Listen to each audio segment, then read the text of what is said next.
We have the Republican Party. It's going to unite and be stronger than ever before. I am not starting a new party. Wouldn't that be brilliant? Let's start a new party and let's divide our vote. Minutes after calling for Republican Unity Sunday, former President Donald Trump went back on the offensive against some Republican lawmakers.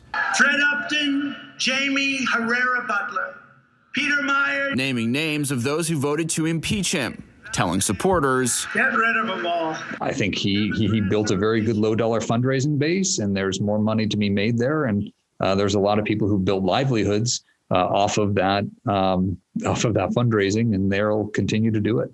I mean, this is a fundraising effort. Let's be very clear. Congressman Peter Meijer telling Fox 17 he wants the party to move past Trump. I would rather we have a party that's able to win competitive elections. I'd rather we have a party that's able to put forward solutions based on conservative principles, a party that's a party of ideas.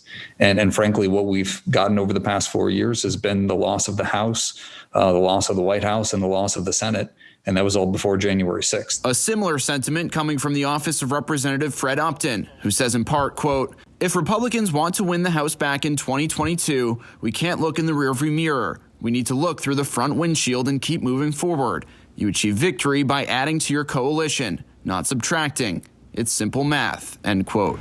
Right now, one area Republicans appear unified on is in opposition to the latest $1.9 trillion COVID relief bill passed by House Democrats a few days ago. Some calling it a partisan wish list that isn't targeted towards the pandemic. I think it's more effective to think of this as a means through which the Biden administration is trying to hit their 100-day mark set of policy objectives than anything that's actually tied to the pandemic. If the bill gets kicked back to the House, Meijer plans to introduce his own plan, cleverly branded DOGE. So it's direct dollars over government excess, or DOGE. His plan would cut the cost in half, but it would increase stimulus checks to $2,400 to go to people making less than $50,000 a year. Essentially took the bipartisan plan that was developed by Senator Susan Collins and presented to President Biden, engaged with some Democratic colleagues and said, hey, what needs to be in a COVID package for it to be acceptable on your side of the aisle? What are some of the must-pass items?